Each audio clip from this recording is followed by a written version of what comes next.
Hi friends. ఇప్పుడు నేను చెప్పేది ఏంటంటే స్టేటస్లో అసలు మేడం దగ్గర నేర్చుకోవడానికి సెలెక్ట్ అవ్వడమే ఒక గాడ్ బ్లెస్సింగ్స్. అంటే డైరెక్ట్గా మేడం క్లాస్ చెప్పడం అనేది ఇంకా ప్లస్ పాయింట్ అన్నమాట.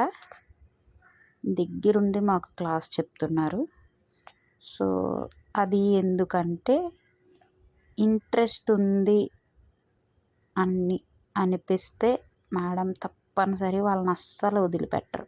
ఎంతంటే అంత వాళ్ళని ట్రైన్ చేసి వాళ్ళది బెస్ట్ చేయాలని మేడం ఎంతైనా ఓపికగా చెప్పడానికి ట్రై చేస్తారు.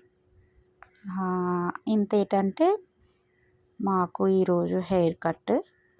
అసలు హెయిర్ కట్ అంటే ఏదో ప్రాసెస్ జస్ట్ నేర్చేసుకుంటూ వచ్చేస్తుందిలే, దాంట్లో ఏముంది అనుకున్నాం. ఈరోజు హాఫ్ డే క్లాసు నిజంగా సూపర్ అంటే సూపర్ చెప్పారు. మీరు వచ్చేయండి,